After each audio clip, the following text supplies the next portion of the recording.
Hello everyone. We'll be taking a look at Ukraine, Israel, and other conflicts of interest as of this recording. It is October 28th, 2023. So starting off really quick with Ukraine, we're just taking a quick look at what's been changed out here. Very little from what it looks like, although Ukraine is reporting this area of the front line as being liberated from yesterday and today near Sergivka. And other than that, there's literally nothing else that's being reported on this map. Looking at the combat, we can see 47 combat engagements, which of course is about consistent from what we've been looking at the past few days. Broad shelling across, the front lines over here, even in Kherson direction, and a fire being reported here in Crimea over here. So as to what this amounts to and what was targeted, we aren't privy to that information. But other than that, yeah, just the usual kind of, from what it seems, is what's going on out here in Ukraine.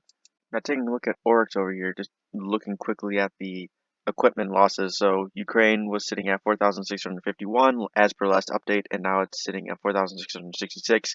It was updated about a few days ago, not more than like 3 or 4 days ago. And Russia was at 12,819, and now they're at 12,863. Now, just talking about Oryx in general, as we talked about a few days ago, it's not going to be as consistently updated, considering, I suppose, the people who are working on it are now more or less stepping down, and there are only a couple people who are going to keep updating just the Ukrainian losses, and that's it. And they're not going to be writing other articles or anything else as they were doing before. But now, if we take a look at the Oryx Twitter profile, yeah. So, I mean, I looked at this just yesterday and it was completely open and fine. So, I don't really know what's going on with Works. I don't know why. I mean, this is a very consistent uh uh source to get equipment losses, and all of my compatriots who study this and look at the equipment losses and um just study these conflicts professionally. They use this resource very, very, reliably. So just seeing that, this has happened, I don't really care for drama, and I mean, I'm assuming it probably has to do something with that. But for whatever reason, I'll let you know if this account maybe does come back up, or if something happened. I suppose I'll let you know if it's relevant, but if it's not, uh, you know, I'll just make sure to keep you updated on what's relevant. Taking a quick look here at what ISW is reporting. So they're just saying that Ukrainian forces are advancing closer and past the Dnieper River and Kherson. Although, as we took a look at the map, we didn't see anything, at least of significant changes out there, or any change, at least that was reported. So, as we talked about, Ukraine likes to be secretive, and ISW is, from what I've seen, relatively biased in favor of Ukraine. So obviously they're going to try and report any gains by Ukraine. Maybe I don't want to say that they're not credible, because if they weren't credible, I wouldn't be reporting from them. But uh, they might be, perhaps exaggerating, or as to whatever information they have or are reporting on, they may be. Uh, like I said, probably just exaggerating to some degree, but who knows? It may be something. It may be like such small gains that uh the deep state map doesn't want to report about it, but ISW will. Anyways, so that's all I wanted to say about that. All right, last thing here about Ukraine before we pivot over to Israel. No other footage really I thought needed to be shared, but I just wanted to say that even though across the front line we aren't seeing any significant changes of hands in terms of land or territory. That doesn't necessarily mean that there isn't some heavy fighting going on out there. So as we can see, this is from the Ukrainian perspective, and these are just some soldiers out here. And from what is being reported, an artillery shell landed pretty close to them, although it's saying that no one was injured. So I just thought that I might share this. That yeah, there are people still out there fighting pretty heavily, and just wanted to also just quickly talk about and highlight the fact that artillery is important, also very, very important, since we know that it's the thing that both countries really need, is that they both ask for more shells from other allied countries of theirs. So that's just something else I wanted to show. All right, now taking a good look here over at Israel Palestine. So what we can see, the usual shellings and bombings between Israel and Hezbollah, and even more unrest in the West Bank, more missile attacks by Hamas, and as we can see out here as well, from what was being reported a day ago, exchanging machine gun fire out here, as well as thousands of Israeli troops have entered Gaza. So is this the the the ground invasion that Israel has been talking about for however long now? Honestly, I think this is. I think that this is um what I mean. I think this is the first part of it. This is although if you really think about it, right? I mean, the first part of this conflict was when uh, this flare up was when uh, Hamas militants decided to attack unarmed civilians, but in terms of the full scale ground invasion of the Gaza Strip, I think that this is it. I think this is the first step in what is going to be the complete. It said over here somewhere where Netanyahu says, "Yeah, our goal is one to eliminate Hamas." So I think this is it. I think that this is it right here.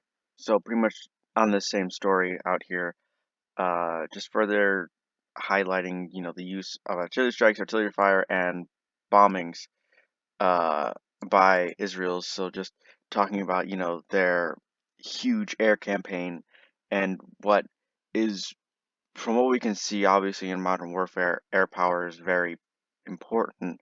And tying it back to Ukraine, neither side seems to have an upper hand in terms of air power, which is why the front line, at least from a lot of people have speculated, that's why the front lines have been so stagnant, is that neither side seems to have this important piece of modern warfare that would make it that would essentially give them the upper hand, which, as we can see, Israel has this huge upper hand in terms of air power, which is why, you see so many videos of buildings being leveled and just, as we were seeing yesterday, like very, very big, explosions happening in the Gaza Strip and just a lot of, bombing runs going across the Gaza Strip happening, at night. So we'll take a in a second here. We'll take a look at more of the footage out there. But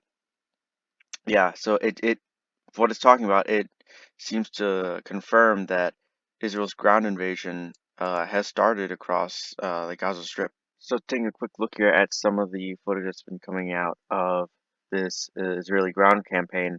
As we can see here, some strikes in northern Gaza that have been happening.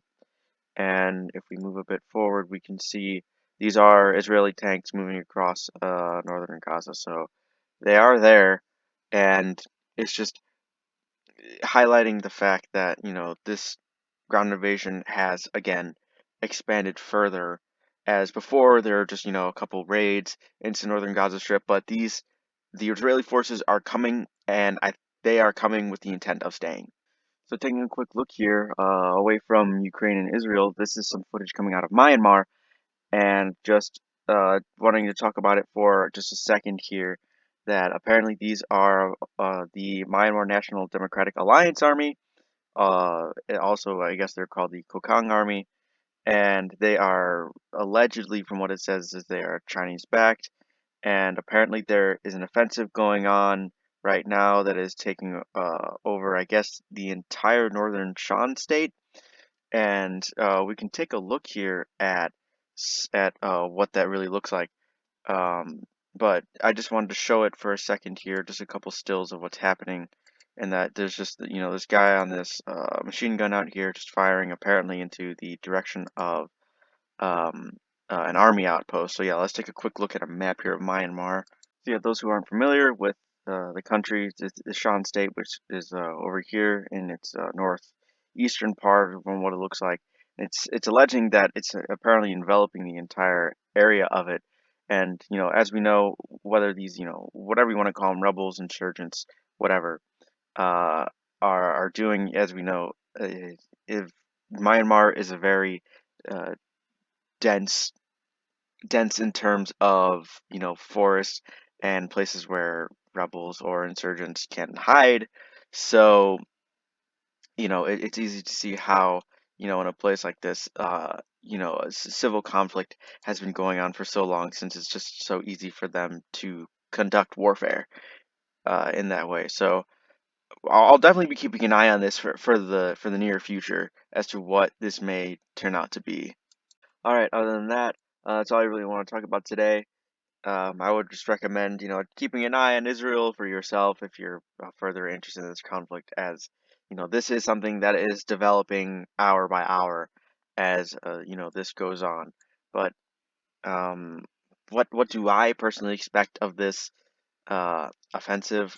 It's it, trying to put it in a way that's not gruesome. It's There are going to be a lot of casualties on both sides.